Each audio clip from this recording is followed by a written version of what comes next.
किसी का excretory product क्या है? किसी के पास अमोनिया क्यों एक्सक्रीटरी प्रोडक्ट है? किसी के पास यूरिया क्यों एक्सक्रीटरी प्रोडक्ट है? किसी के पास यूरिक एसिड क्यों एक्सक्रीटरी प्रोडक्ट है? भाई ये नेचर डिसाइड करती है बेटा।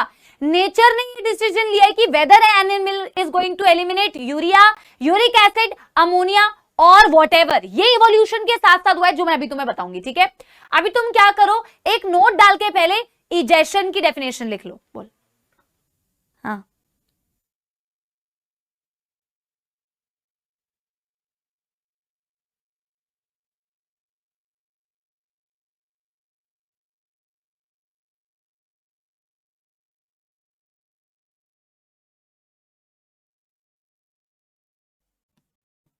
ठीक है, यस, जिसे आप बोलते हैं फीकल मैटर।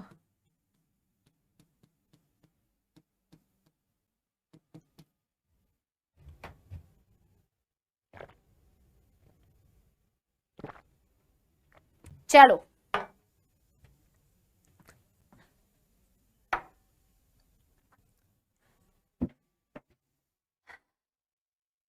एक बच्चा कह रहा है मैम युद्ध छिड़ गया।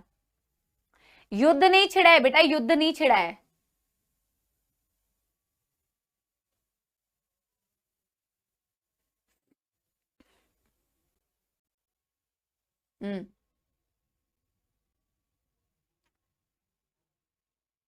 बेटा तेरे क्वेश्चन का आंसर मिलेगा। एक बच्ची ने अभी क्वेश्चन पूछा मैम एडल्ट फ्रॉग क्यों यूरिया एलिमिनेट आउट करते हैं जबकि उसका जो लार्वा होता है वो अमोनिया एलिमिनेट आउट करता है। सारा बेटा अभी तू इसका आंसर खुद देगी या देगा, जिसने भी मुझसे क्वेश्चन पूछा ये उसको ये आंसर अभी खुद ही मिलेगा। मैं तुम्हें सिर्फ उसके पीछे की साइंस बताऊंगी और रीजन तुम खुद पता लगा पाओगे, ठीक है। Done done done done everybody, yes मेरे प्यारे प्यारे जग से न्यारे सपोलो, जल्दी जल्दी बताओ क्या हो गया सबका। यस, आगे बढ़ जाए।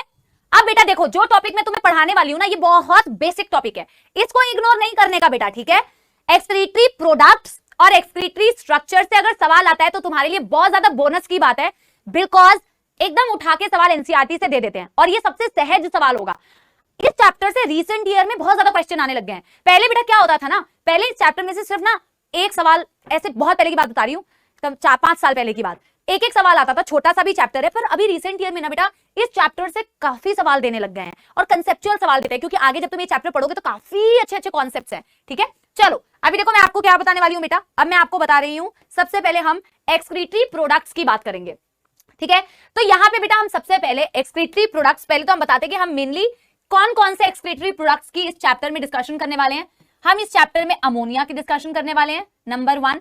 हम इस चैप्टर में यूरिया की डिस्कशन करने वाले हैं, नंबर 2। हम इस चैप्टर में यूरिक एसिड की डिस्कशन करने वाले हैं, नंबर 3। अब बेटा हमें ना एक टेबल बनानी है, तो मैं इसको एक टेबल फॉर्म में कराती हूं। मैं आपको एक टेबल बना के बताऊंगी और इस टेबल में बेटा हम डिस्कस करेंगे अमोनिया रिलीज करने वाले एनिमल्स कौन से होते हैं, उनको क्या कहा जाता है, यूरिया रिलीज करने वाले एनिमल्स कौन से होते हैं, उन्हें क्या कहा जाता है, यूरिक एसिड रिलीज करने वाले एनिमल्स कौन होते हैं, उनको क्या कहा जाता है, ठीक है। आप एक बार पहले इसे लिखिए, फिर मैं भी आपका डिस्कस करती हूँ, ठीक है। आप पहले इसे लिखिए, फिर मैं डिस्कस करती हूँ। आपके पास बेटा हाफ पेज है तो हाफ पेज में हो जाएगा, ठीक है। अगर हाफ पेज है बेटा हाफ पेज में हो जाएगा, नहीं लैंडस्केप की तो जरूरत नहीं है, लैंडस्केप की जरूरत नहीं है। डन डन डन डन हो गया। अगर हाफ पेज है बेटा हाफ पेज में 100% हो जाएगा, ठीक है। चलिए एक टेबल बनाते हैं, एक टेबल बनाते हैं बच्चा पार्टी, और इन एनिमल्स की डिस्कस बेटा बिल्कुल एनसीईआरटी बेस्ड आता है। इधर उधर से आप ऑलरेडी बेटा देखो पीवाईक्यू सॉल्व करते हैं, आपको ऑलरेडी पता है कि पेपर कहीं बाहर से नहीं आता है, पेपर आपके यही एनसीईआरटी से आता है, तो आपको पता है कि एनसीईआरटी बेस्ड पढ़ना है। इधर उधर फालतू की ज्ञान की बातें हमें बिल्कुल भी नहीं करनी है, ठीक है, ठीक है। यस एवरीबॉडी, तो 3 पार्ट्स में इसे बच्चों हम डिवाइड कर रहे हैं, ठीक है, 3 पार्ट्स में डिवाइड कर रहे हैं। यहां पे हम लिखेंगे कौन से एनिमल्स, मोनोटेलिक एनिमल्स। यहां पे हम लिखेंगे यूरियो, बेटा ये ध्यान देना मैं क्या लिख रही हूं, यूरियोटेलिक। यहां हम लिखेंगे यूरिकोटेलिक। बिल्कुल ध्यान से देखो मेरे नाम क्या लिखा हुआ है। रितिका बेटा हाफ में हो जाएगा, और अगर बेटा हाफ में कुछ छूट भी गया ना तो अगले पेज में लिख लो, इतनी लोड मत लिया करो, इतना लोड मत लिया करो, ठीक है। कोई नहीं, अगर हाफ में बेटा कंप्लीट नहीं हुआ नेक्स्ट पेज में कर लेना, कंटिन्यू कर लेना, कोई दिक्कत नहीं है, ठीक है। चलो ठीक है, आपको बेटा अमोनिया वाले नाम से तो समझ में आ ही रहा है ना कि जो एनिमल्स अमोनिया रिलीज कर रहे हैं वो क्या होंगे, अमोनोटेलिक। जो एनिमल अमोनिया बॉडी में से एलिमिनेट आउट कर रहा है, जिसका नाइट्रोजनस वेस्ट प्रोडक्ट अमोनिया है, वो अमोनोटेलिक होगा, राइट? ये तो बहुत सिंपल सी बात है। वैसे तो बेटा सिंपल ये भी है, लेकिन फिर भी बच्चे पता नहीं क्यों कंफ्यूज होते हैं, जो बच्चे शायद ध्यान से सुनते नहीं है। एक कह रहा है यूरिओटेलिक और एक कह रहा है यूरिकोटेलिक, एक में सी लगा हुआ है। तो यूरिक एसिड में बेटा क्या है? सी। यूरिक एसिड में क्या है बेटा? सी। तो जो एनिमल अपनी बॉडी से यूरिया एलिमिनेट आउट करते हैं उसे बोलते हैं यूरिओटेलिक एनिमल्स। जो एनिमल्स अपनी बॉडी के अंदर से यूरिक एसिड एलिमिनेट आउट करते हैं उसे बोलते हैं यूरिकोटेलिक। समझ में आ रही है बच्चों बात? यस। तो पहले तो बेटा ये चीज लिखते हैं हम, ठीक है? पहले तो हम ये चीज लिखते हैं, एनिमल्स, इसमें बेटा कोई दुखद समस्या तो नहीं है ना? Animals which eliminate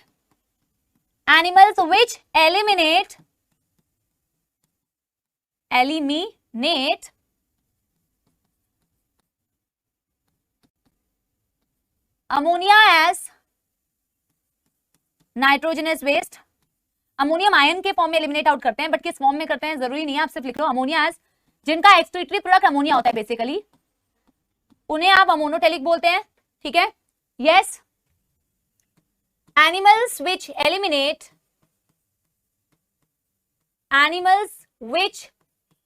eliminate urea as nitrogenous waste, और नाइट्रोजनस वेस्ट को बेटा शॉर्ट में N2 वेस्ट भी लिख सकते हो। नाइट्रोजनस की जगह ना शॉर्ट में ऐसे लिख सकते हो, ठीक है? एक में यूरिया, एक में अमोनिया, ठीक है? अंश दीक्षित, यस, हम यूरियोटेलिक ही हैं बेटा। And animals which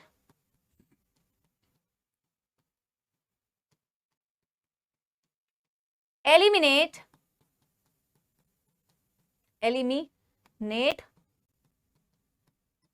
uric acid. ये बात समझ में आ गई बच्चा पार्टी? यस, ये बात समझ में आ गई बच्चा पार्टी? बेटा एक बारी क्या मुझे सारे बच्चे बताएंगे, एक बारी क्या बच्चों सारे बच्चे मुझे बताएंगे मेरी वॉइस सही आ रही है या नहीं आ रही है? मैं नहीं चाहती क्लास में बेमतलब की स्पैमिंग हो, मैं ये भी नहीं चाहती कि जेन्युइन बच्चों का कंसर्न ना देखा जाए। तो एक बारी मुझे बता देंगे बच्चों। मैम 10th में पढ़ा था, निशु बेटा, वेरी गुड, ठीक है? यस। तो ऑप्शन ए या ऑप्शन बी? बेटा आवाज सही आ रही है सभी को?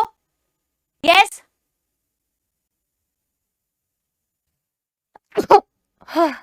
सॉरी बेटा। यस एवरीबॉडी, आ रहा है ना बेटा? साउंड सही आ रहा है ना?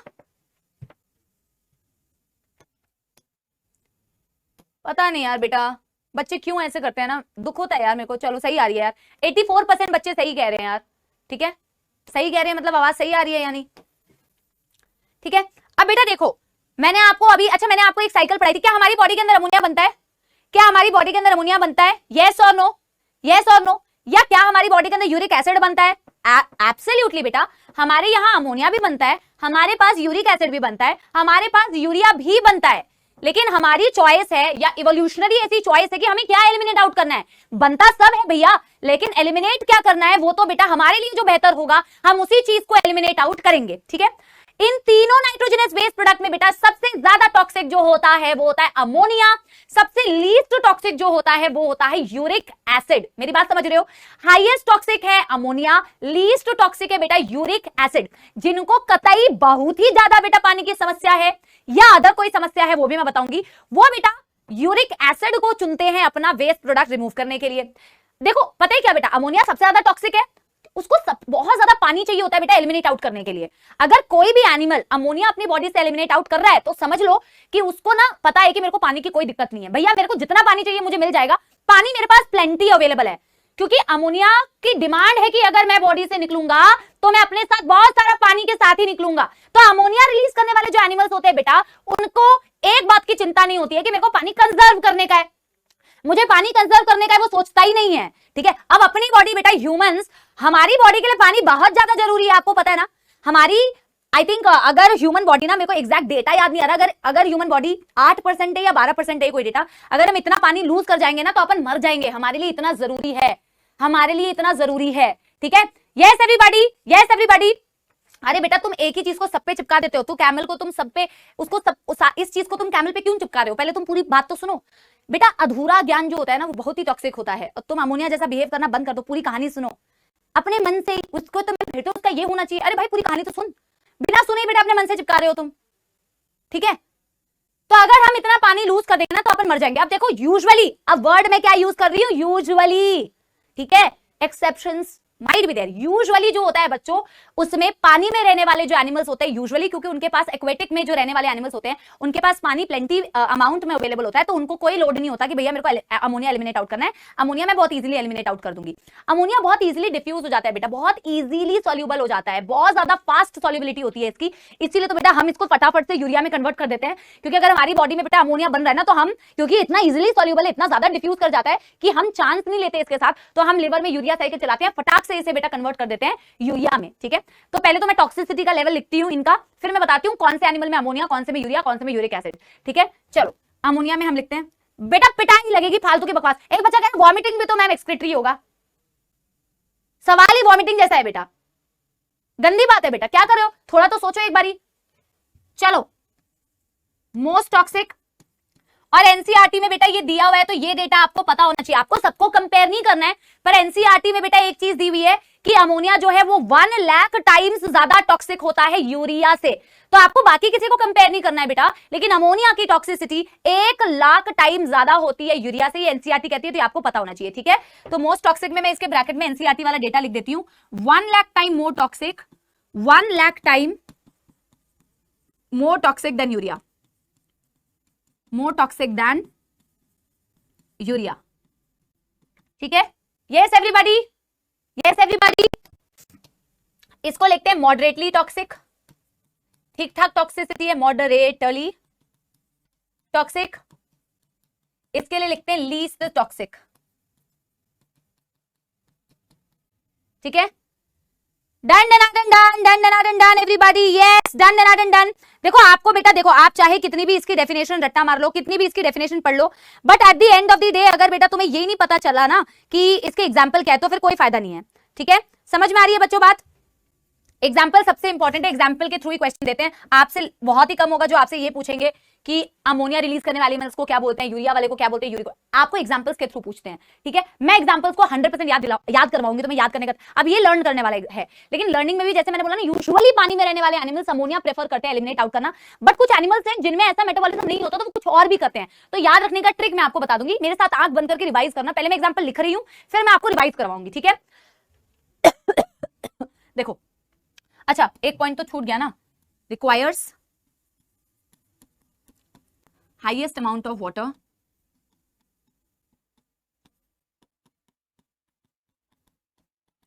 For elimination. यूरिया के बारे में ये पॉइंट लिखने की जरूरत नहीं है, मॉडरेट पानी चाहिए होता है, हाईएस्ट और लोएस्ट लिख लो, ठीक है, हाईएस्ट और लोएस्ट लिख लो, ठीक है। यार युगल ग्रीन टी भिजवा देना तो यार, हाँ पानी तो वैसे नहीं दिखेगा, मैं उनको बोला था, उनको बोल देना requires least water for its removal, ठीक है। अब पहले एग्जाम्पल्स लिखते हैं बच्चों, ठीक है। पहले यहां पे मैं एग्जाम्पल लिखती हूं, aquatic insects, ठीक है। इसमें मैं लिखती हूं हमारा, अच्छा इसमें मैं लिखती हूँ हमारा कॉकरोच भी तो है, टेरेस्ट्रियल इंसेक्ट। मैं जिस तरीके से बेटा लर्न करती हूँ ना, तुम्हें भी मैं कोशिश कर रही हूँ उसी तरीके से लर्न करवाऊंगी, ठीक है। फिर यहाँ पे हम लिखते हैं एक्वेटिक, थैंक यू भैया,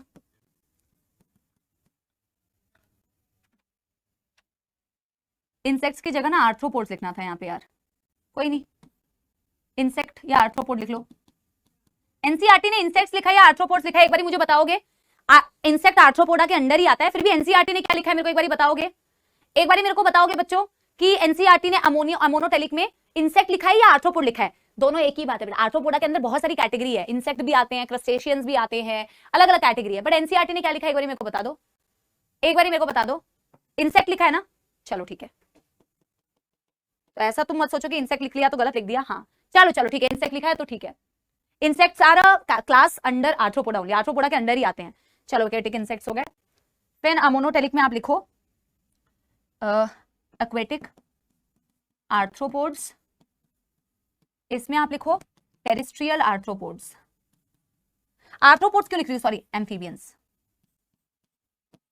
एम्फीबियंस, मेरे को लिख लेने दो बच्चों, कोई नहीं, टेरेस्ट्रियल एम्फीबियंस, जिसमें फ्रॉग आता है, एक बच्ची ने जो पूछा था ना फ्रॉग, एक्वेटिक एम्फीबियन में मैं लिख देती हूं, जिस बच्ची ने पूछा था टैडपोल लार्वा।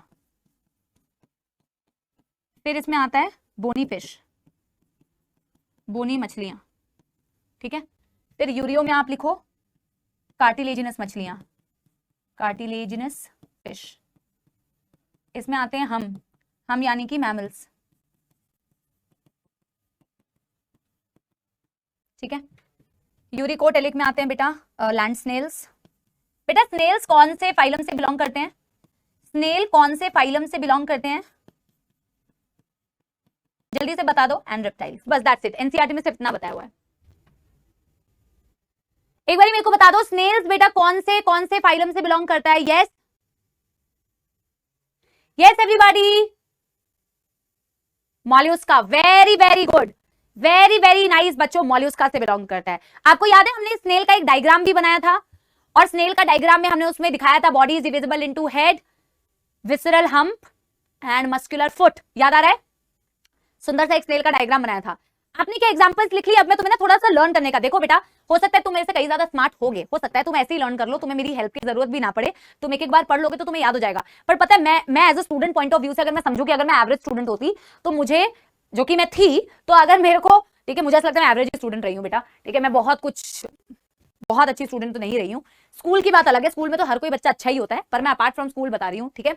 तो मैं बताना क्या चाह रही हूँ बच्चों कि कंफ्यूजन होती है aquatic insects, terrestrial insects, aquatic amphibians, terrestrial amphibians, ठीक है, इनमें कंफ्यूजन होती है, बाकी किसी में कंफ्यूजन नहीं होती है। Aquatic insects, terrestrial insects, aquatic amphibians, terrestrial amphibians, इनमें कंफ्यूजन होती है। तो अगर आप लोगों ने लिख लिया है तो एक बार मैं आपको समझाऊं, अगर आप लोगों ने लिख लिया है तो क्या मैं आप लोगों को समझाऊं, yes everybody, shall I start बेटा, शैल आई स्टार्ट, समझाऊं मतलब याद रखने का तरीका बता दे रही हूं, यस एवरीबॉडी, यस एवरीबॉडी, करें।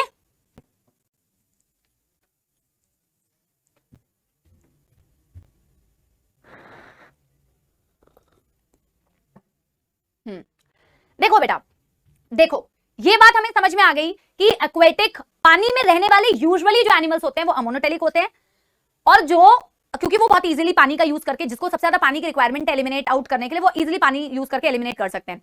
बट देखो जो जिनके पास पानी की उतनी अवेलेबिलिटी नहीं होगी, वो तो क्या कोशिश करेंगे कि मैं सबसे कम पानी को यूज करके एक्सक्रीटरी प्रोडक्ट को अपने एलिमिनेट आउट करूं, तो वो यूरिक एसिड को बेटा एलिमिनेट आउट करते हैं, लीस्ट वाटर उनको चाहिए होता है यूरिक एसिड को। यूरिया एलिमिनेट आउट करने के लिए भी कम ही पानी चाहिए होता है, तो यूरिया भी यूजुअली जिनको पानी सेव करने की जरूरत है वो यूजुअली यूरिया एलिमिनेट आउट करते हैं, ठीक है।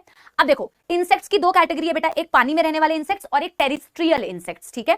और एम्फीबियंस की भी दो कैटेगरी है, एक पानी में रहने वाले एम्फीबियंस, एक टेरेस्ट्रियल एम्फीबियंस। पहले तो ये दिमाग में बैठाओ, मैंने क्या बोला बेटा, देखो ये मैं कोई वैसा कोई बहुत बात नहीं बोल रही, मैं तुमको याद रखने का एक तरीका बता रही हूं, इससे इजी लर्निंग हो सकती है शायद, ठीक है। तो एक है बेटा, क्या मैं बोल रही हूं, aquatic insects and terrestrial insects, एक है एक्वेटिक एम्फीबियंस, एक है टेरेस्ट्रियल एम्फीबियंस। पानी में रहने वाले इंसेक्ट्स और पानी में रहने वाले एम्फीबियंस दोनों ही अमोनोटेलिक के एग्जांपल में आते हैं, पहले तो यही बात याद रख लो। पानी में रहने वाले इंसेक्ट्स और पानी में रहने वाले एम्फीबियंस दोनों ही आप क्या बोल रहे हो, अमोनिया रिमूव करने वाले। क्या ये बात समझ आ रही है? मेरे को तो ऐसे याद रहता है कि एक्वेटिक चाहे मैं इंसेक्ट्स बोलूं, एक्वेटिक चाहे मैं एम्फीबियंस बोलूं, ये दोनों अमोनोटेलिक में आएंगे। अब बची बात कि टेरेस्ट्रियल इंसेक्ट्स किस में आते हैं और टेरेस्ट्रियल एम्फीबियन किस में आते हैं। तो ये थोड़ा सा ना, अगर तुमने कॉकरोच पढ़ लिया होता ना बेटा तो तुम्हें कंफ्यूजन नहीं होती। कॉकरोच बेटा टेरेस्ट्रियल ही है ना, धरती पे रहना, तुम्हारे घरों में पाया जाता है, रात में जब अंधेरा हो जाता है तो वो कोनों से निकलते हैं, ठीक है, इसको मारने के लिए लाइए हिट। अगर तुमने कॉकरोच पढ़ लिया होता तो तुम्हें टेरेस्ट्रियल इंसेक्ट भी बेटा याद हो जाता कि कॉकरोच का जो एक्सक्रीटरी प्रोडक्ट है वो यूरिक एसिड होता है। कॉकरोच का जो एक्सक्रीटरी प्रोडक्ट होता है बेटा वो यूरिक एसिड होता है। तो देखो देखो, एक्वेटिक एम्फीबियंस, एक्वेटिक इंसेक्ट्स दोनों अमोनोटेलिक में आए। अब टेरेस्ट्रियल इंसेक्ट्स बचा और टेरेस्ट्रियल एम्फीबियन बचा, तो एक आएगा यूरियोटेलिक के एग्जांपल में, एक आएगा यूरिकोटेलिक के एग्जांपल में। तो सिर्फ एक याद कर लो, बाकी जो बचा वो यूरियोटेलिक में आ जाएगा। तो टेरेस्ट्रियल इंसेक्ट अगर याद हो जाए कि कॉकरोच हमारा यूरिक एसिड रिलीज करता है, यूरिक एसिड रिमूव करता है, वो अगर बेटा यूरिकोटेलिक में आया तो बचा कौन? बचा कौन? Terrestrial amphibian. फ्रॉग दिखता है वो यूरिया एलिमिनेट आउट करेगा। क्या मेरा तरीका समझ में आया? यस एवरीबॉडी, क्या मेरा तरीका समझ में आया? मैंने कोई बेटा कोई तुम्हें एक्स्ट्रा ऑर्डिनरी कोई तरीका नहीं बताया, मैं इस तरीके से लर्न करती हूं तो मुझे आसान लगता है, आपको शायद आसान लगे। यस एवरीबॉडी, ठीक है। तो एक्वेटिक इंसेक्ट्स, एक्वेटिक एम्फीबियंस दोनों किस कैटेगरी में आए? अमोनोटेलिक के एग्जाम्पल में। अब बचा टेरिस्ट्रियल इंसेक्ट, वो आया किसके एग्जाम्पल में? यूरिकोटेलिक, ठीक है। और बचा कौन? टेरिस्ट्रियल एम्फीबियन यानी फ्रॉग, वो किसके कैटेगरी में आया? यूरिओटेलिक। एक बच्ची ने क्वेश्चन पूछा था या बच्चे ने क्वेश्चन पूछा था, नाम नहीं पढ़ पाई थी, क्वेश्चन पूछा था, मैम एम्फीबियंस तो दोनों के एग्जाम्पल में आ गए ना? यस, टैडपोल लार्वा जो मैंने यहां लिखा हुआ है ना बेटा, टैडपोल लार्वा, ये फ्रॉग का ही लार्वा है। और फ्रॉग का जो लार्वा होता है वो पानी में ही रहता है। फ्रॉग का जो लार्वा होता है वो पानी में ही रहता है, तो इसलिए वो अमोनोटेलिक। समझ में आ गई बच्चों बात? यस, लर्न हो गया ना? यस कोमल, यस शाश्वत, मानसवी, देवोष्मिता, श्रेयस, राशि, यस खुशी। खुशी तो एक बच्चा कह रहा है मजा नहीं आया। बेटा यहाँ मजे के लिए नहीं आते हैं, पढ़ने के लिए आते हैं। तो मजा लेना है तो यहाँ तो तुम गलत जगह पे आ गए हो। यहाँ पे मजे नहीं आएंगे, यहाँ पढ़ाई होगी बेटा। और पढ़ाई में अगर मजे आते हैं तो मजा आएगा। और तुम पता नहीं बेटा क्या सोच के आए हो, ठीक है। Yes everybody, done done done done. अब बेटा बचे क्या? अमोनोटेलिक में आते हैं बोनीफिश और यूरियोटेलिक में आते हैं आपके कार्टिलेजिनस फिश। अच्छा, शार्क किस कैटेगरी में आता है बच्चों? शार्क आता है किस कैटेगरी में? कार्टिलेजिनस। तुम्हें याद आ रहा है ये एनिमल किंगडम में पढ़ा था? एनिमल किंगडम में हमने पढ़ा था शार्क आते हैं किस कैटेगरी में? Cartilaginous fish. याद आ रहा है? कॉन्ड्रिक्थिस और एक होते हैं ऑस्टिकथिस। तो bony fish in ammonotelic, cartilaginous fish in ureotelic. और बाकी इसके एग्जांपल में बेटा, अब इसका एग्जांपल कैसे याद होगा? यूजुअली जो एग लेइंग एनिमल्स होते हैं ना बेटा, यूजुअली जो अंडे देते हैं, जैसे रेप्टाइल्स तुम्हें पता है, जैसे तुम्हें बर्ड्स पता है, अंडे देने वाले जो एनिमल्स होते हैं ना बेटा, वो क्या करते हैं ना। और आपने आई थिंक ये इसके लिए भी यूजुअली आपने मॉल्यूस्का के लिए भी पढ़ा है ना, उसमें एक लाइन लिखी थी मोस्टली ओवीपैरस, है ना। तो जो यूजुअली एग लेइंग एनिमल्स होते हैं ना बेटा, वो प्रेफर करते हैं कि वो यूरिक एसिड एलिमिनेट आउट करें। क्यों ऐसा प्रेफर करते हैं बच्चों? क्योंकि जब उनका बच्चा डेवलप करता है, अब तुम्हारे पास एग है, तुम चाहते नहीं हो कि अगर कोई एक्सक्रीटरी प्रोडक्ट बन रहा है तो वो सॉल्युबलाइज हो जाए, क्योंकि वो डेवलपिंग एम्ब्रियो को हार्म करेगा। तो वो एनिमल्स चाहते हैं कि भैया मैं कोई ऐसा एक्सक्रीटरी प्रोडक्ट बनाऊं, मतलब वो नहीं चाहते हैं, एवोल्यूशन ऐसे हुआ है कि भैया ऐसी कोई चीज बना दो जो लीस्ट सॉल्युबल हो अंदर किसी भी चीज से, ताकि वो शेल में ही रह जाए, ठीक है। तो जो एग लेइंग एनिमल्स होते हैं बेटा, वो प्रेफर करते हैं ऐसा एक्सक्रीटरी प्रोडक्ट जो सबसे कम टॉक्सिक हो, जो सबसे कम सॉल्युबलाइज करे। इसीलिए लैंड स्नेल्स, बर्ड्स या रेप्टाइल्स भी यूरिकोटेलिक होते हैं। Done done done done. मैं आपको एक फ्रैंकली बात बताऊं बेटा, ये ऊपर के पॉइंट्स तो ठीक है, इंपॉर्टेंट है, नो डाउट इंपॉर्टेंट है, पहली बार तो पढ़ रहे हो, इंपॉर्टेंट है ही है, लेकिन मोस्ट इंपॉर्टेंट इज, अगर पीपीटी में कुछ है तो वो है इसके example. This is most important because बेटा if you do not remember the example, it does not matter कि तुम्हें ऊपर के पॉइंट्स याद हुए या नहीं हुए, आपसे एग्जांपल्स के थ्रू क्वेश्चन पूछा जाएगा। Land snails excretory product is the most toxic, moderately toxic और द लीस्ट टॉक्सिक। तो बेटा एग्जांपल किसके अंडर है, अगर ये पता होगा तो प्रोडक्ट अपने आप लिख पाओगे। डन डन डन हो गया एवरीबॉडी। तो क्या आगे बढ़ जाए? क्या आगे बढ़ जाए मेरे बच्चों? यस एवरीवन, यस एवरीबॉडी, ठीक है। अब मैं एक दो छोटी छोटी बातें बोलना चाहती हूं। एनसीईआरटी ने बेटा एक वर्ड का यूज किया है, पेस्ट या पेलेट। एनसीईआरटी ने जो ये वर्ड यूज किया है, आई एम श्योर कि तुमने इसे एक्सपीरियंस किया होगा, ठीक है। तुम कभी बेटा अपने बहुत सुंदर से कपड़े पहन के बेटा किसी का इंतजार कर रहे हो, किसी, अभी तो तुम बेटा किसका इंतजार करोगे? तुम्हारा कौन ही इंतजार करेगा, और तुमसे कौन ही इंतजार करवाएगा वो अलग बात है, मतलब तुम्हारे दोस्त। बेसिकली अगर तुम अपने दोस्तों का इंतजार कर रहे हो बेटा सुंदर सुंदर कपड़े पहन के, है ना, या शादी में जाने के लिए रेडी हुए हो और तुम खड़े हो कहीं, अचानक से बेटा तुम्हारे पेड़ के नीचे खड़े और छपाक करके कुछ तुम्हारे यहाँ पे गिर गया, ठीक है। देखा है तुमने, ऐसा तो हुआ होगा बेटा, या तो तुम्हारे सर पे गिर गया, ठीक है, या तुम्हारे हाथ पे गिर गया, या तुम्हारे कपड़े पे गिर गया। या फिर बच्चा ऐसा भी होता है जब कपड़े सुखाते हैं हम ऐसी जगह, क्योंकि हम ऑफकोर्स बेटा हम एनिमल्स की जगह को इतना ऑक्यूपाई करते हैं, फिर उन्हीं को भगाते हैं कि कबूतर जा जा जा, ठीक है। पर कबूतर थोड़ी जाएगा भाई, तुम कबूतर की जगह ऑक्यूपाई करके बैठे हुए हो, है ना। समझ रहे हो मेरी बात, राइट? बैड लगे कह रहा है। तो एक्चुअल में जो यूरिक एसिड एलिमिनेट आउट करता है जो भी प्राणी, तो उसका जो एलिमिनेशन होता है ना, वो पेस्ट या पेलेट्स के फॉर्म में, सॉलिड बॉल लाइक स्ट्रक्चर होता है, या पेस्ट के फॉर्म में होता है। तो पेस्ट तो तुम बहुत अच्छे से समझ रहे होगे, जो तुम्हारे ऊपर कभी गिरा भी होगा, ठीक है। तो पेस्ट या पेलेट के फॉर्म में जो बहुत कम पानी उससे एलिमिनेट हो, वो यूरिक एसिड वाले जो एनिमल्स होते हैं वो अपना नाइट्रोजनस वेस्ट इस तरीके से पेलेट या पेस्ट के फॉर्म में एलिमिनेट आउट करते हैं। तो ये एनसीईआरटी में लिखा हुआ है। इसको जो बच्चा कह रहे हैं ना मेरे ऊपर तो अभी तक नहीं गिरा बेटा, बहुत जल्द होने वाला है ऐसा, ठीक है। हाँ बेटा वो सही समय पे होता है, ऐसा नहीं होता है कि जिस दिन बहुत इंपॉर्टेंट ओकेजन होगा ना उस दिन ऐसा कुछ होगा, ठीक है। हाँ चलिए लिख रहे इसको। हाँ हिंदी के नाम, ये तुम कौन सी क्लास में आ गए हो जो तुम ई छी या यू कर रहे हो? तुम सही क्लास में आए हो कि गलत कक्षा में आए हो? हाँ अभी तो मैं इनके पेस्ट और पैलेट की बात कर रही हूँ बेटा, तुम डॉक्टर बनने वाले हो, तुम्हें पता है ना, तुम्हें आगे जाके कुछ भी कार्य करना पड़ सकता है। ये यूज यू करना बंद कर दो बेटा, नोट डाल के लिखो animals which eliminate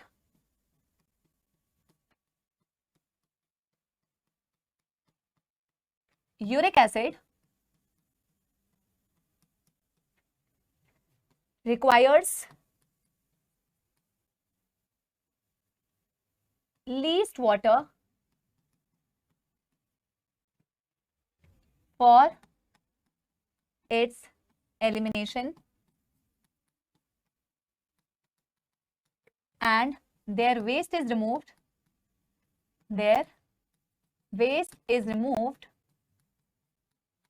in the form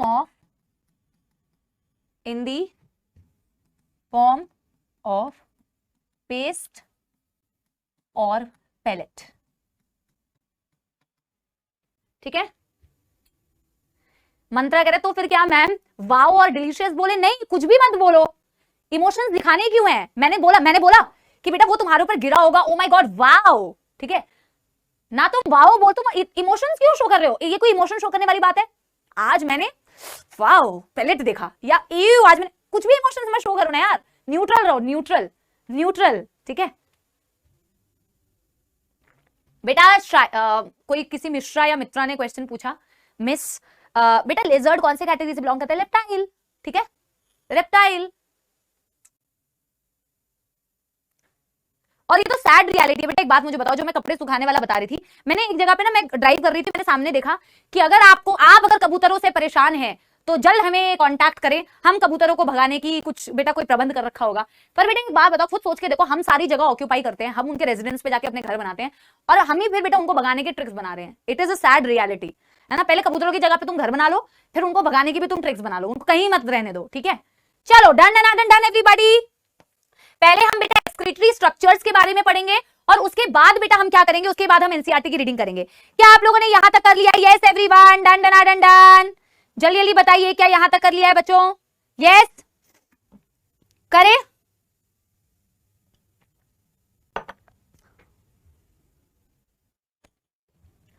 heading डालोगे एक्सक्रीटरी स्ट्रक्चर्स, हेडिंग डालोगे बेटा excretory structures. Yes everybody, excretory structures, protonephridia, flame cells, nephridia, antennary glands, green gland and malpighian tubules and kidney, ये आपकी एनसीईआरटी में दिए हुए हैं। तो आपको सिर्फ इतना ही पता होना चाहिए और इनके एग्जांपल्स पता होने चाहिए। बेसिकली आपको एग्जांपल पता होना चाहिए, इससे ज्यादा कुछ पता नहीं करना है, ठीक है। आपने फ्लेम सेल्स का नाम सुना होगा, आपने नेफ्रीडिया का नाम भी सुना है, आपने मैल्फिगेंट ट्यूब्यूल का भी नाम सुना है, आपने किडनी का भी नाम सुना है, ठीक है। यस, आपने मोस्टली इनका नाम सुना है। एंटीनरी ग्लैंड्स और ग्रीन ग्लैंड आपने नहीं सुना है, कोई दिक्कत नहीं है।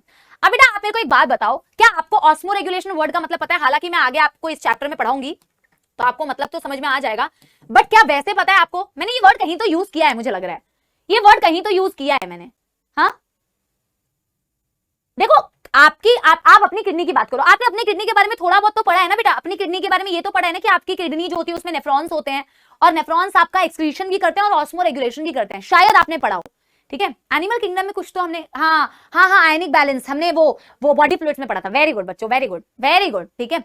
तो ऑस्मो रेगुलेशन मतलब आयनिक बैलेंस मेंटेन करना, वाटर आयोनिक बैलेंस मेंटेन करना, ऑस्मो रेगुलेशन करना, राइट। तो बेटा यूजुअली आपके एक्सक्रीटरी स्ट्रक्चर जो होते हैं ना, वो एक्सक्रीशन तो करते ही हैं, ये एक्सक्रीशन तो करते ही हैं बच्चों, लेकिन ये एक्सक्रीटरी के साथ साथ में ऑस्मो रेगुलेशन भी करते हैं, और जो कि एक बहुत इंपॉर्टेंट काम है बेटा। इस काम को आप ये मत सोचो कि इसको इग्नोर कर दें, नहीं, अगर ये काम ना हो तो बॉडी में बैंड बज जाएगी बेटा आयनिक कंसंट्रेशन की।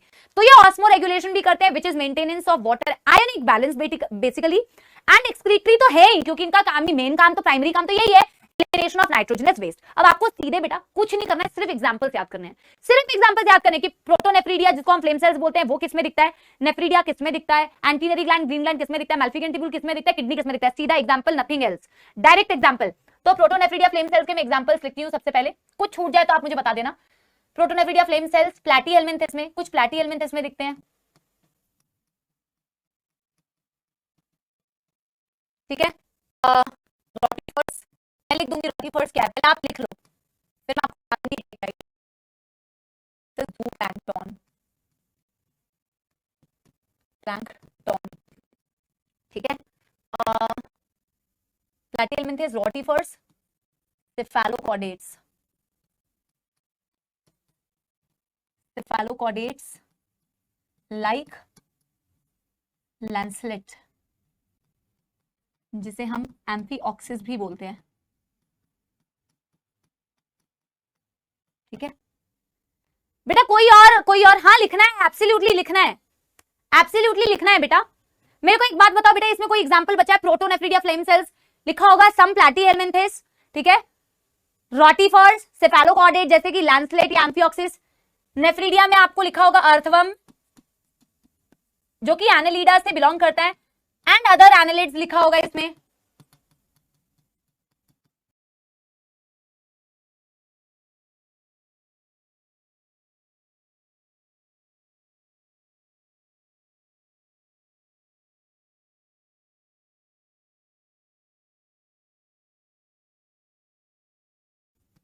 Green gland, antennary gland, crustacea, crustacean, category under arthropod, category under arthropod है ये बेटा। एग्जाम्पल है प्रॉन, प्रॉन्स। सम एनालिड्स ना, सम एनालिड्स, सम एनालिड्स, हाँ कहां लिखूं, सम एनालिड्स। और कुछ तो नहीं होगा, आई थिंक इतना ही है, और कुछ तो नहीं होगा, ठीक है। सम एनालिड्स दिया होगा, ठीक है। चलो, मैल्फिगेन टिब्यूल अगेन आर्थ्रोपोडा में दिखता है। इंसेक्टा, इंसेक्टा भी क्या है, कैटेगरी अंडर आर्थ्रोपोड। ये तो बेटा देखो सिंपल सी बात है, ये लर्न करने वाला है, ऑफ कोर्स ये लर्न करने वाला है, इसे इग्नोर मत करो, ये बहुत सिंपल है, 2-3 बार पढ़ोगे तो तुम्हें लर्न हो जाएगा। 2-3 बार लर्न करो। प्रोटोकॉर्डेट्स बेटा सेफेलोकॉर्डेट्स ही प्रोटोकॉर्डेट्स हैं, सेफेलोकॉर्डेट्स ही तो प्रोटोकॉर्डेट्स हैं, ठीक है। अभी मैं बताऊंगी। और लैंसलेट, ब्रैंकियो, एम्फिऑक्सिस को ही ब्रैंकियोस्टोमा बोलते हैं, ठीक है। हाँ, कैटेगरी अंडर आर्थ्रोपोड। इंसेक्टा का एग्जांपल लिख लो कॉकरोच। और किडनी में लिख लो बेटा जैसे कि वर्टिब्रेट्स हैं, वर्टिब्रेट में कौन कौन आ गए, आप लिख लो fish, amphibian, reptile, aves, mammals.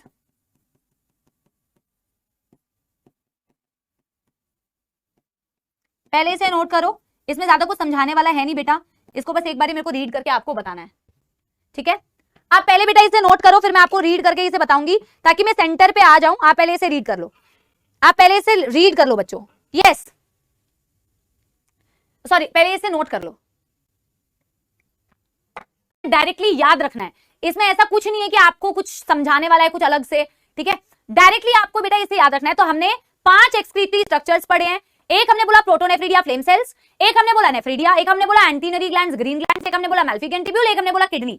हमें बेटा इसके बारे में, क्योंकि हम किसके बारे में पढ़ रहे हैं, हम पढ़ रहे हैं ह्यूमन एक्सक्रीटरी सिस्टम। हम पढ़ी क्या रहे हैं, ह्यूमन एक्सक्रीटरी सिस्टम। एक बच्ची कह रही है मैम प्रोबोसिस ग्लैंड नहीं दिया हुआ है, कोई बात नहीं बेटा, हमने एनिमल किंगडम में प्रोबोसिस ग्लैंड पढ़ा है ना, यहाँ पे जो जो दिया है हम वो पढ़ रहे हैं, ठीक है। अच्छा, हमें बेटा क्या करना है, हमें मैमल्स, ह्यूमंस का एक्सक्रीटरी सिस्टम पढ़ना है, हमें ह्यूमंस के किडनी के बारे में पढ़ना है, उसके अंदर का पूरा बेटा कहानी हमें पढ़नी है, ठीक है। अब बेटा प्रोटोनेफ्रीडिया फ्लेम सेल्स के बहुत सारे एग्जांपल्स हैं। प्रोटोनेफ्रीडिया जो होते हैं प्लैटीहेल्मिन्थस में होते हैं, ठीक है। प्लैटीहेल्मिन्थस के बहुत सारे एग्जांपल्स आपने देखा होगा। कौन कौन से एग्जांपल्स आपने देखे, जैसे प्लेनेरिया आपने पढ़ा है, यस और नो। प्लैटीहेल्मिन्थस का एग्जांपल पढ़ा ना, प्लेनेरिया याद आ रहा है, डॉर्सोवेंट्रली फ्लैटेंड बॉडी, राइट। तो एग्जांपल्स अलग बात है। तो हमने बोला प्लैटीहेल्मिन्थस में फ्लेम सेल्स होते हैं, एक्सक्रीटरी स्ट्रक्चर्स। एक मैंने एग्जांपल लिखा हुआ है रोटिफर, रोटिफर को मैंने लिखा हुआ है जू प्लैंकटन। जू प्लैंकटन्स क्या होते हैं बेटा, प्लैंकटन्स क्या होते हैं, प्लैंकटन्स वो होते हैं जो पानी में जैसे है ना, और पानी के बहाव के साथ मूव करते रहते हैं, ठीक है। आप माइक्रोस्कोप में इन्हें ऑब्जर्व कर सकते हो, माइक्रोस्कोपिक होते हैं। तो रोटिफर एक इसी तरीके का बेटा जू प्लैंकटन है, जो माइक्रोस्कोपिक ऑर्गेनिज्म है, अपनी कोई मोशन नहीं है, वो पानी के बहाव के साथ साथ बेटा उसकी मोशन होती है, पानी में बह रहे होते हैं, पानी में होते हैं, ठीक है। तो इट्स अ जू प्लैंकटन, रोटिफर आपके एनसीईआरटी में दिया, इसमें मैंने लिखा है। अगला एग्जांपल मैंने क्या लिखा है, सेफेलोकॉर्डेट। सेफेलोकॉर्डेट क्या है बेटा, एक प्रोटोकॉर्डेट है या नहीं, सेफेलोकॉर्डेट क्या है बेटा, एक प्रोटोकॉर्डेट है या नहीं, यस एवरीबॉडी।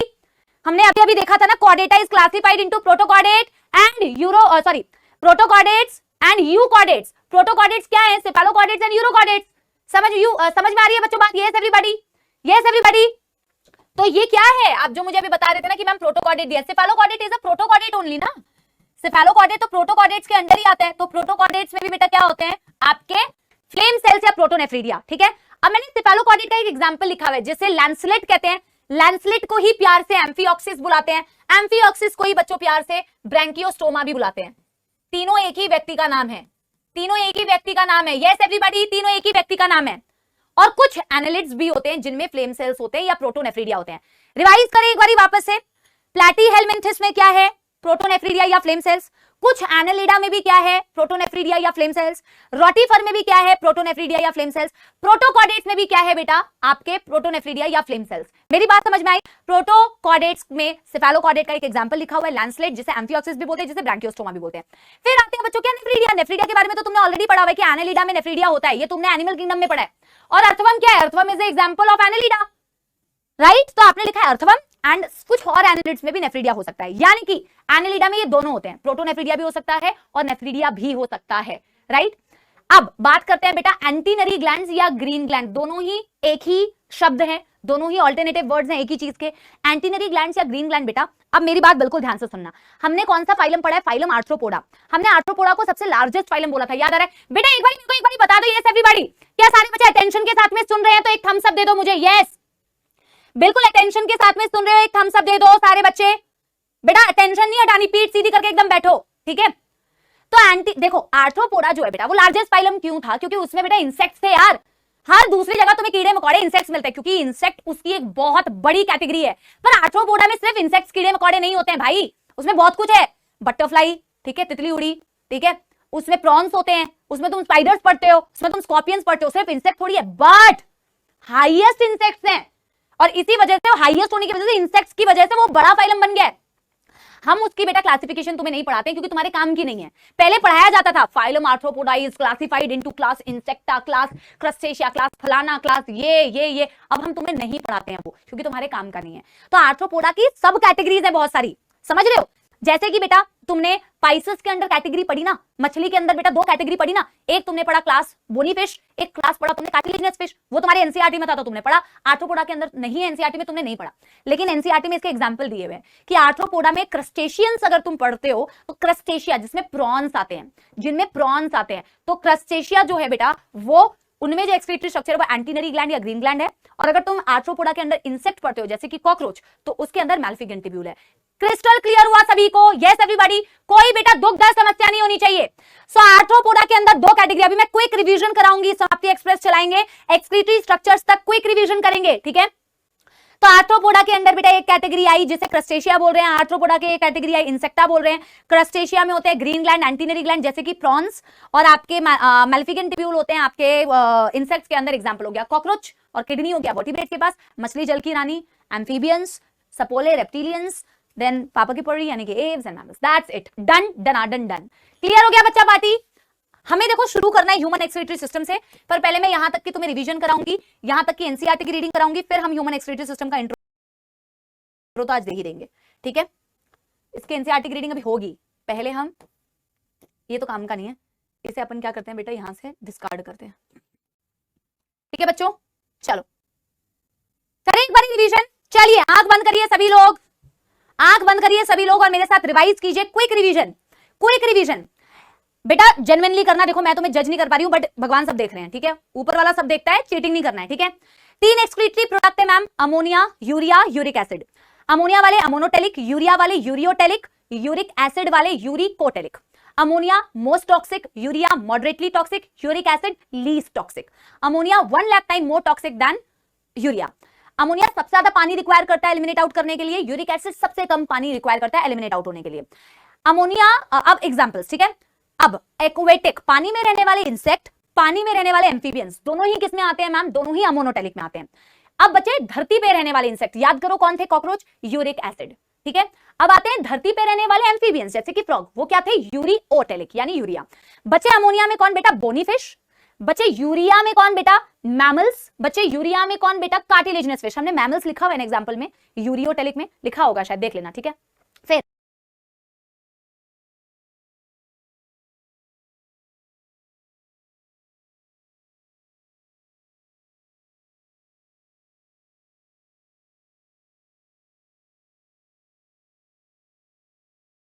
यूरिक एसिड में कौन है? लैंड स्नेल्स, आपके रेप्टाइल्स, आपके बर्ड्स जो कि एग लेइंग एनिमल्स होते हैं बेसिकली। और यूरिक एसिड एलिमिनेट आउट करने वाले एनिमल्स बेटा यूजुअली पेस्ट या पैलेट के फॉर्म में अपना एलिमिनेट करते हैं एक्सक्रीटरी वेस्ट प्रोडक्ट। अब बात करते हैं एक्सक्रीटरी स्ट्रक्चर्स की, तो आगे प्रोटोनेफ्रीडिया फ्लेम सेल्स, फिर आगे नेफ्रीडिया, फिर आगे बेटा क्या? फिर आगे क्या? ग्रीन ग्लैंड या एंटीनरी ग्लैंड, फिर आगे क्या? मैल्फिगेंट ट्यूब्यूल्स, फिर आगे किडनी। किडनी तो किसमें आगे बेटा? वर्टिब्रेट्स में, हमारी amphibian fish, reptiles, Aves, mammals. Protonephridia flame sales किसमें आते हैं? देखो कुछ प्लैटी हेलमिंथेस जैसे प्लेनेरिया, कुछ एनालिड्स में भी होते हैं, प्रोटोकॉर्डेट्स में क्या, सेफालोकॉर्डेट में एक एग्जांपल आपने लिखा है जिसके 3 नाम लिखे हैं, एम्फिऑक्सिस, ब्रैंकियोस्टोमा या लैंसलेट, रोटिफोर्स, ठीक है। फिर आते हैं नेफ्रीडिया आपने किसमें लिखा है, अर्थवर्म एंड कुछ एनालिड्स। फिर आपने लिखा है ग्रीन ग्लैंड या एंटीनरी ग्लैंड या आर्थ्रोपोडा में, पर आर्थ्रोपोडा के किसमें बेटा, क्रस्टेशिया का एग्जांपल क्या लिखा है, प्रॉन्स। फिर आपने पढ़ा बेटा क्या, मैल्फिगन टिब्यूल आपने लिखा है अगेन आर्थ्रोपोडा में आपने क्या लिखा हुआ है, इंसेक्टा में आपने क्या लिखा हुआ है, cockroach. That's it, done. Yes everybody, जल्दी से मेरे को बता दो, दिल बना दो, eyes open ma'am, do not sleep. अरे नलायक, इतनी जोर से बोल रही हूं मैं, बोलते बोलते सो जाऊंगी, क्या समझ के रखा है मुझे, बोलते बोलते open the eyes ma'am, open the eyes, we can't see you like this. अरे मैं सच्चे मन से पढ़ा रही थी, ठीक है।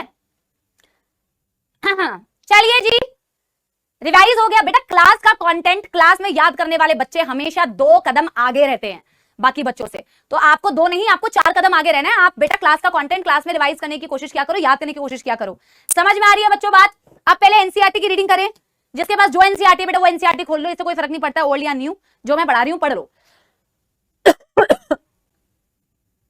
ठीक है, थोड़ी पानी की व्यवस्था की जाए यार, sodium, potassium chloride, phosphate, sulphate, कोई भी ion by either metabolic activity और by other means like excess injection, या तो तुमने एक्सेस में उसे इंजेस्ट कर लिया, ज्यादा खा लिया है, या फिर तुम्हारी मेटाबॉलिक रिएक्शन से ऐसे प्रोडक्ट्स बन गए, ठीक है।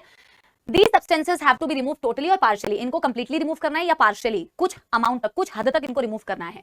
In this chapter, you will learn about mechanism of elimination of the substance with special emphasis on common nitrogenous waste. इस chapter में आप इसी को पढ़ेंगे कि किस तरीके से आप इसे eliminate out करते हैं, और आप सबसे commonly जो nitrogenous waste exist करते हैं, इनके elimination के बारे में पढ़ेंगे, ठीक है। Ammonia, urea, uric acid are the major form of nitrogenous waste excreted by animals, ये हमने लिखा है, यही मेन फॉर्म होते हैं। अमोनिया सबसे टॉक्सिक फॉर्म है, require large amount of water है for its elimination, where as uric acid least toxic होता है, can be removed with minimum loss of water. ये चीज भी बेटा हम पढ़ चुके हैं, राइट बच्चों, ठीक है जी, आगे चलते हैं जी, ठीक है जी, चलिए। The process of excreting ammonia is ammonotelism, जो प्रोसेस से हम अमोनिया, लव यू बच्चों, लव यू, जिस प्रोसेस से हम अमोनिया को एलिमिनेट आउट करते हैं उसे अमोनोटेलिज्म कहते हैं। काफी सारी बोनी मछलियां, अब देखो पता है बेटा, मैं एक बात बताऊं, तुम पता नहीं ये फील करते हो कि नहीं, जब मैं ऐसे करके कोई चीज पढ़ती थी ना, मैं जब पढ़ती थी कहानी के फॉर्म में, पैराग्राफ के फॉर्म में, तो मुझे सच में लर्न नहीं होता था बेटा कि एक्वेटिक एम्फीबियंस कहां है, एक्वेटिक इंसेक्ट्स कहां है। पर आप एक प्रॉपर ऑर्गेनाइज वे में करोगे ना बेटा, और एक अपने दिमाग में अगर ये बना लोगे ना कि फ्यूचर में मुझे नीट एग्जाम में हो सकता है इस चीज से मुझे कंफ्यूजन हो, आपको जहां लगता है ना बेटा कि शायद मेरे से पेपर में यहां पे गलती होगी, उसके लिए डेफिनेटली बेटा एक स्पेशल एम्फेसिस देके उसको याद रखने का तरीका बनाया करो, आपको समझ में आ जाएगा। आप इतने पेपर्स देते हो, पेपर देते देते ये फील हो जाता है कि मैं यहां गलती कर सकती हूँ, मुझे पेपर में यहां डाउट आता है, तो उस चीज को बेटा तुरंत उसके लिए ना तरीका निकालो और याद करने की कोशिश किया करो, ठीक है। एक्वेटिक एम्फीबियन, एक्वेटिक इंसेक्ट, जैसे कि मैंने कहा बेटा अमोनोटेलिक होते हैं। अमोनिया इज रेडिली सॉल्युबल, बहुत इजीली सॉल्युबल होता है, generally excreted by diffusion across body surface और through gill surface in fish as ammonium ion. ये लाइन लिखवाई नहीं है, बट आप यहीं से लर्न कर सकते हो, लिखने की जरूरत नहीं है कि अमोनिया बहुत इजीली सॉल्युबल होता है, क्योंकि बहुत इजीली सॉल्युबल होता है तो जो एनिमल्स अमोनिया एलिमिनेट आउट करते हैं, या तो वो अपनी बॉडी सरफेस से ही अमोनिया को एलिमिनेट कर देते हैं, या जैसे बोनी फिश में भी बेटा अमोनिया है तो वो अपने गिल सरफेस से उसको एलिमिनेट आउट करते हैं।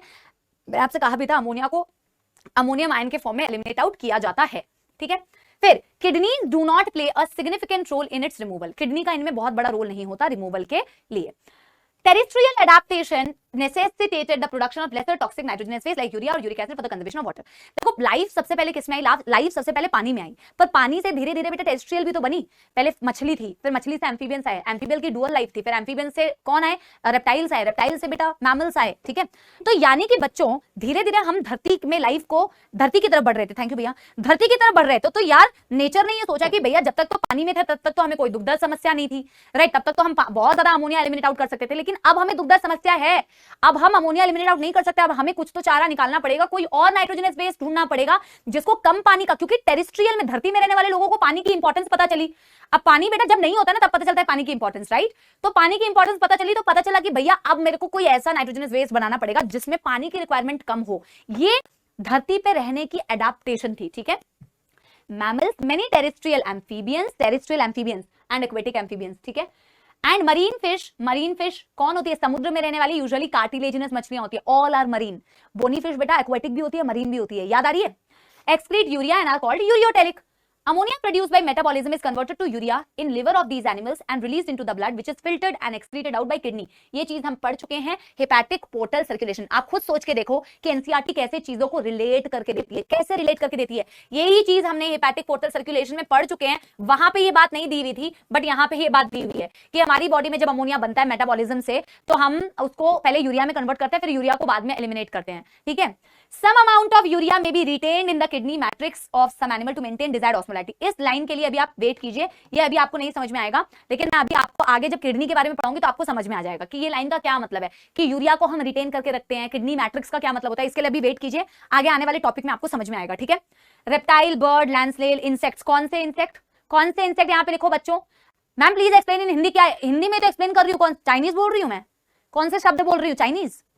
बेटा ये मत सोचा करो कि ऐसे बोलूंगी, द प्रोसेस ऑफ एक्सक्रीटिंग, जिस प्रोसेस को क्या बोलते हैं हिंदी में, अब मेरे को प्रोसेस, अब तुम वैसी हिंदी चाहते हो क्या यार बेटा, वैसी हिंदी थोड़ी बेटा, हम हिंदी में थोड़ी वो कर रहे हैं भैया। जितनी हिंदी है, मैं क्या रेप्टाइल्स को हिंदी में बोलने लग जाऊं, बर्ड्स को मैं बोलूं पक्षी, इंसेक्ट्स को मैं बोलूं कीड़े मकोड़े, क्रिया, हाँ ऐसे थोड़ी होता है बेटा, हिंदी में तो एक्सप्लेन किया जा रहा है बेटा। ये तो दुख देता है यार, तुम लोग कैसी बातें करते हो, प्रक्रिया ही याद नहीं आ रहा था, ठीक है। वैसी हिंदी मत उम्मीद करो बच्चों। Nitrogenous waste in the form of pellet और paste with minimum loss of water are called uricotelic animal. हमारी हो गई है बेटा डंडन, और हम बढ़ेंगे बेटा एक बहुत ही प्यारे से, सुंदर से, जग से न्यारे टॉपिक की ओर, लेकिन ये वाली एनसीईआरटी की रीडिंग अभी बची हुई है, एक्सक्रीटरी स्ट्रक्चर्स, ठीक है। A survey of animal kingdom present a variety of excretory structure. जब एनिमल किंगडम का हम सर्वे करते हैं तो हमें विभिन्न प्रकार के एक्सक्रीटरी स्ट्रक्चर, मैं थोड़े हिंदी में बोलने की कोशिश करती हूँ जो शब्द मुझे आते हैं, विभिन्न प्रकार के एक्सक्रीटरी स्ट्रक्चर्स हमें दिखते हैं। ज्यादातर इनवर्टिब्रेट्स में ये स्ट्रक्चर्स बहुत ही सिंपल होते हैं, सिंपल ट्यूबुलर फॉर्म में होते हैं, whereas vertebrates have a complex tubular organs called kidney। तो ज्यादातर इनवर्टिब्रेट जो होते हैं, इनवर्टिब्रेट में बहुत ही सिंपल बहुत ही आसान से स्ट्रक्चर्स होते हैं, बहुत ही सिंपल ट्यूबुलर स्ट्रक्चर्स होते हैं, लेकिन जो वर्टिब्रेट है क्योंकि वो हायर एनिमल है तो उनमें ये बहुत ही कॉम्प्लेक्स स्ट्रक्चर्स पाए जाते हैं। Some of these structures are mentioned here. इनमें से कुछ औजार, ठीक है, औजार तो नहीं बोलते हैं, इनमें से कुछ स्ट्रक्चर्स यहाँ पे मेंशन किए गए हैं, जैसे प्रोटोनेफ्रीडिया फ्लेम सेल्स प्लैटीहेलमिन्थिस में पाया जाता है। प्लैटीहेलमिन्थिस का एक एग्जांपल दिया हुआ है प्लेनेरिया। रोटिफर्स में पाया जाता है, कुछ एनालिड्स में पाया जाता है, सेफेलोकॉर्डेट्स में पाया जाता है, एग्जांपल दिया हुआ है amphioxus. They are primarily concerned with ionic and fluid volume regulation called as osmoregulation. बोला ये ऑस्मोरेगुलेशन में भी इन्वॉल्व होता है, पर ये एक्सक्रीटरी भी करता है, ये एक्सक्रीटरी भी होता है बेटा, ये एक्सक्रीशन भी होता है। ऑस्मोरेगुलेशन एक्सक्रीशन दोनों करता है, सारे structure excretion osmo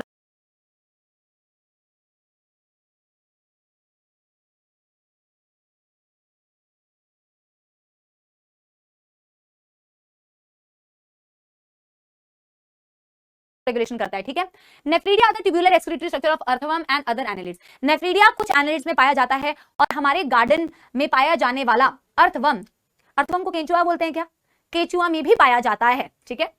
nephridia helps to remove nitrogenous waste and maintain a fluid. बेटा सारे स्ट्रक्चर्स करते हैं, इसको अलग से लिखने की जरूरत नहीं है, चाहे नेफ्रीडिया हो, चाहे प्रोटोनेफ्रीडिया हो, चाहे किडनी हो, चाहे मैम्फिलियन ट्यूब्यूल हो, चाहे ग्रीन ग्लैंड हो, सब करते हैं एक्सक्रीशन ऑस्मोरेगुलेशन, ठीक है। दिव्यांशी कह रही मैं पहले जैसा बोलिए, okay Divyanshi, okay.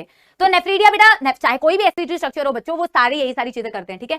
मैल्फिगियन tubule are excretory structure of most of the insect including cockroach. Of course malpighian tubule insects में होता है, इंसेक्ट्स एक कैटेगरी है अंडर बेटा your arthropoda.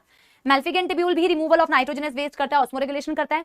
Antennal gland, green gland बेटा excretory structure in crustacean like prawns. बेटा जैसे इसमें लिखा हुआ है ना एक्सक्रीटरी, अगर आप जाके समरी पढ़ोगे तो समरी में दिया हुआ है कि एक्सक्रीटरी भी होते हैं, ऑस्मोरेगुलेटरी भी होते हैं। यहाँ पे दिया हुआ है ना antennal gland are excretory, but summary वाले पार्ट में अगर जाके पढ़ोगे पुरानी एनसीईआरटी में तो दिया हुआ था कि ये सारे स्ट्रक्चर एक्सक्रीटरी भी होते हैं, ऑस्मोरेगुलेटरी भी होते हैं। इसमें बेटा सबसे जरूरी है एग्जांपल्स याद रखना जो हम पढ़ चुके हैं। क्या हम आगे बढ़ जाएं बच्चों? Yes everyone.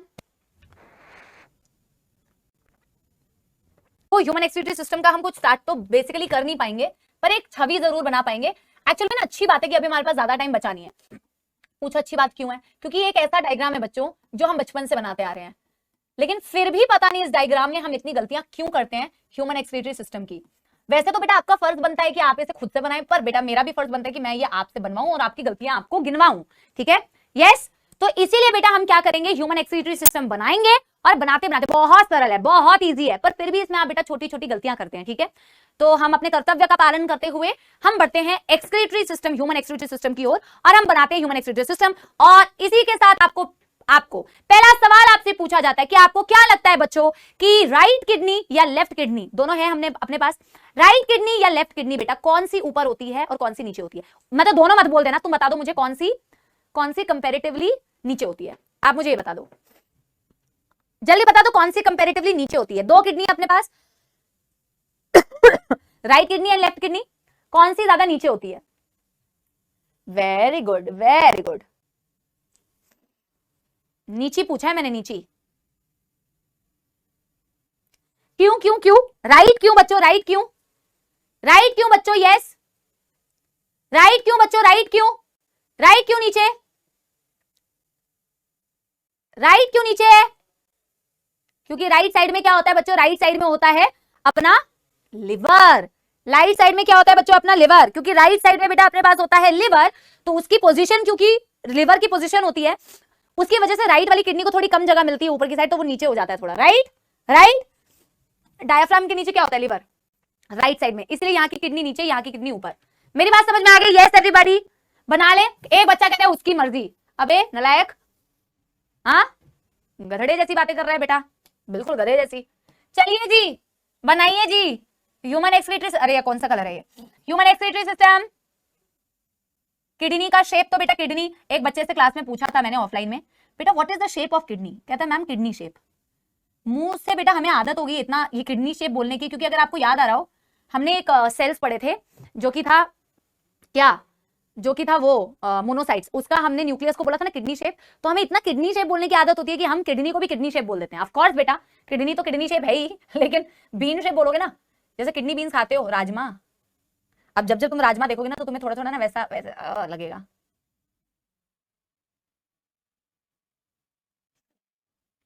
So these are both the kidneys, left वाली थोड़ी ऊपर, राइट वाली थोड़ी नीचे।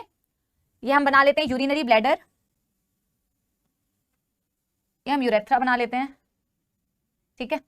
ये हम बना लेते हैं बेटा जो यूरिन को कैरी करेगी। बेटा यूरिन को कैरी करने वाली डक्ट कौन सी होती है? यूरिन को कैरी करने वाली डक्ट का नाम क्या होता है बच्चों मेरे, सपोलो मेरे? यस, इसकी लेबलिंग भी करते रहते हैं। सो this is your right kidney. अच्छा मुझे ध्यान में आ रहा था कि हमारी तो कल क्लास है, हमारी तो अब नहीं है ना, हमारी तो 2 क्लास हो गई इस हफ्ते की, अब अगले वीक है ना। लेफ्ट किडनी, क्योंकि इससे बहुत सारे बच्चे गलत बोलते हैं और तुम गलत बोल भी रहे हो। मैंने बोला था ना कि मैं तुम्हारी सिर्फ गलतियां बताऊंगी जो गलतियां तुम करते हो। तो कुछ बच्चे लिख रहे हैं यूरेथ्रा, कुछ बच्चे लिख रहे हैं यूरेटर, कुछ बच्चे तो यूरोजेनाइटल डक्ट लिख रहे हैं, ठीक है। मुझे पता था कि गलती करोगे। अरे किडनी से यूरिन कैरी करने वाली डक्ट यूरेथ्रा कतई नहीं होती है बेटा, यूरेटर कहते हैं, यूरेटर कहते हैं। जिस जगह पे बच्चों वो लेके जाती है यूरिन उसको बोलते हैं यूरिनरी ब्लैडर, और यूरिनरी ब्लैडर से यूरिन जो बाहर आता है वो जिस चीज से बाहर आता है उसे बोलते हैं यूरेथ्रा। पहले तो यही आपको बेसिक बातें भूल जाती है और तुम्हें मौत आती है जो तुम्हें आ रही है अभी। बहुत सारे बच्चों ने गलत आंसर दिए, बहुत सारे बच्चों ने। किडनी के अंदर होता है नेफ्रॉन, जिसके बारे में हम अगली कक्षा में पढ़ेंगे। किडनी से बेटा यूरिन कैरी करने वाली डक्ट हो गई आपकी यूरेटर। यूरेटर जिस ब्लैडर में जाके बेटा तुम्हारे अंदर यूरिन स्टोर होता रहता है, तुमको आती है पर तुम जाते नहीं हो, फिर आती है तुम जाते नहीं हो, प्रेशर प्रेशर प्रेशर, इसके बारे में पूरा मैकेनिज्म पढ़ेंगे हम। इसके अंदर स्फिंक्टर्स होते हैं, ये ब्लैडर बेटा भरता रहता है जब तक बेटा तुम इसको मैक्सिमम नहीं भर देते। कई लोग ऐसे करते हैं जो गलत बात है बच्चों, ऐसे नहीं करना चाहिए कि एकदम ब्लैडर फटने को आए तब तुम जा रहे हो, ऐसा नहीं करना चाहिए। तो ये बेटा ब्लैडर है, ब्लैडर से बेटा जो बाहर की तरफ निकल रहा है दैट इज यूरेथ्रा। बस 2 ही बातें इसमें बची हुई है, 2 बातों का आंसर दोगे तो छुट्टी हो जाएगी, ठीक है। अब देखो एक ब्लड वेसल है आयोटा।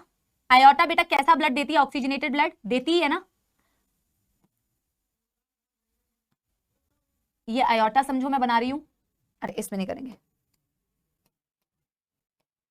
अरे यार क्या हो रहा है।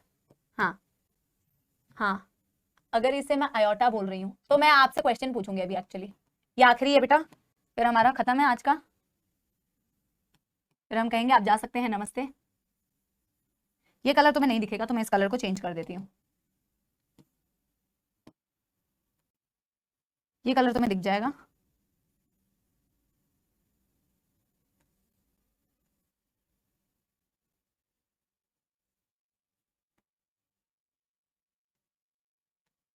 ठीक है जी। सो दिस इज योर वीना केवा।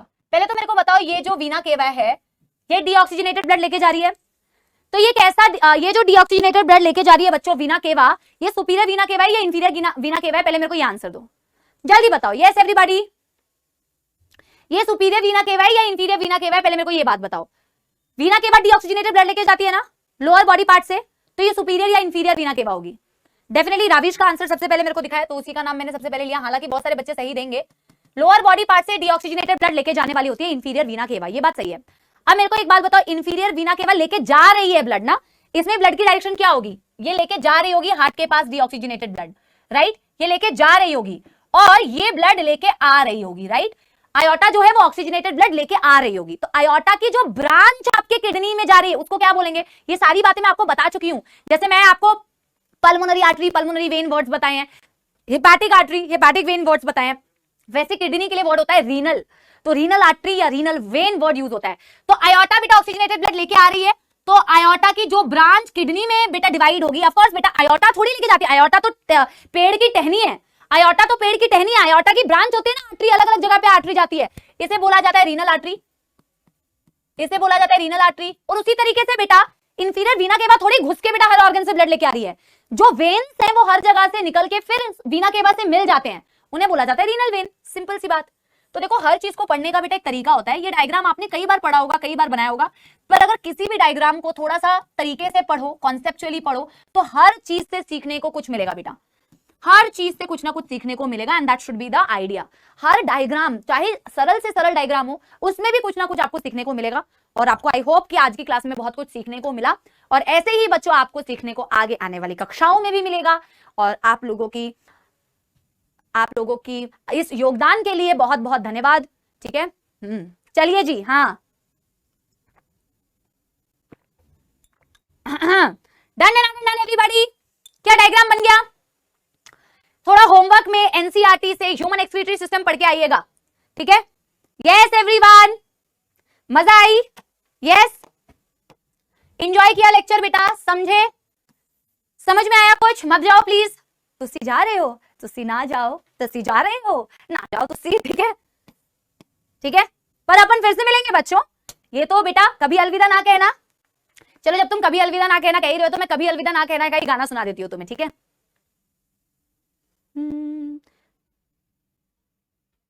बीच राह में दिलबर, अब दिलबर की जगह तुम सोच लो बेटा, मैं तुम्हारे लिए गा रही हूँ, ठीक है?